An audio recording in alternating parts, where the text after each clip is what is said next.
ഞാനും അപ്പക്കുട്ടനും കൂടെ ഒരു ഷോപ്പിങ്ങിന് പോകാൻ റെഡി ആവുകയാണ്. കുറച്ച് സാധനങ്ങളൊക്കെ വാങ്ങാനുണ്ട്. അപ്പോൾ ബിനീഷേട്ടനില്ലാതെ ഞങ്ങൾ രണ്ടുപേരും തനിച്ച് ഇതാദ്യമായിട്ടാണ് ഷോപ്പിങ്ങിന് പോകുന്നത്. ബിനീഷേട്ടൻ പപ്പ മരിച്ചുകൊണ്ട് നാട്ടിൽ പോയേക്കുവാണേ. വന്നിട്ട് പോകാമെന്ന് ഞാൻ കരുതി. പക്ഷേ അപ്പോഴേക്കും നമ്മുടെ സാധനങ്ങളൊക്കെ തീർന്നിട്ടുണ്ടായിരുന്നു. അതുകൂടാതെ നമ്മുടെ അപ്പക്കുട്ടൻ്റെ സ്കൂൾ തുറക്കുവാണ്. അപ്പോൾ അത്യാവശ്യമായിട്ട് പോയേ പറ്റുള്ളൂ എന്നായി കേട്ടോ. അങ്ങനെ ഞങ്ങളിതാ മാളിലെത്തി കുറച്ച് സാധനങ്ങളൊക്കെ മേടിച്ചു. അപ്പോഴാണ് ഈ പച്ചമാങ്ങ കണ്ടത്. ആദ്യം ഞാൻ വിചാരിച്ച് നല്ല മാങ്ങയാണെന്ന് കരുതി എടുക്കാൻ നോക്കിയപ്പോഴത്തേക്കും അത്ര നല്ലതായിട്ട് തോന്നിയില്ല കേട്ടോ. പിന്നെ എടുത്ത പോലെ തന്നെ അവിടെ തിരിച്ചു വെച്ചു. അത് കഴിഞ്ഞപ്പോഴത്തേക്കും സാധനങ്ങളൊക്കെ മേടിച്ച് ഏകദേശം തീരാറായിട്ടുണ്ടായിരുന്നു. അപ്പോഴേക്കും നമ്മുടെ അപ്പൂപ്പൻ ഇടയ്ക്ക് ട്രോളിയിൽ കയറി ഇരിക്കണം, പിന്നെ അത് തള്ളണം, അങ്ങനെയുള്ള കലാപരിപാടികളൊക്കെ ഉണ്ടായിരുന്നു. അത് കഴിഞ്ഞപ്പോൾ ഞങ്ങൾ മുകളിലത്തെ ഫ്ലോറിലേക്ക് പോയി നമ്മുടെ അപ്പൂപ്പൻ സ്കൂൾ ബാഗ് സെലക്ട് ചെയ്യാൻ വേണ്ടിയിട്ട്.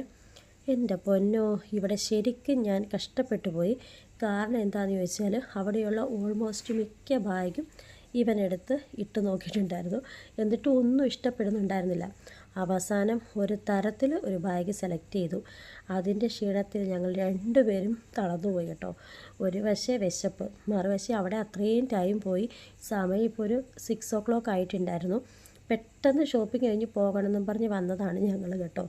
അങ്ങനെ ഫുഡൊക്കെ ഓർഡർ ചെയ്ത് ഞാൻ അപ്പക്കുട്ടനും കൂടെ വെയിറ്റ് ചെയ്തിരിക്കുകയായിരുന്നു ഫുഡ് കിട്ടാൻ വേണ്ടി. അപ്പക്കുട്ടന് ഞാൻ ഉഴുന്നുവടയാണ് ഓർഡർ ചെയ്തത്. അവൻ്റെ ഫേവറേറ്റാണ് ഈ ഉഴുന്നുവട. പിന്നെ ഉഴുന്നുവടയും ചട്നി സാമ്പാറും ഉണ്ടായിരുന്നു. എനിക്കൊരു ചോല ഭട്ടൂര ഓർഡർ ചെയ്തു, 2 ചായയും കുടിച്ചു കേട്ടോ. അങ്ങനെ ഞങ്ങളിതാ വീട്ടിലെത്തിയപ്പോൾ സമയം ഒരു 7:30 ആയിട്ടുണ്ടായിരുന്നു. ഇനി ഇതെല്ലാം ഒതുക്കി പെറുക്കി വെക്കുമ്പോൾ ഒരു നേരം ആകും കിടക്കും.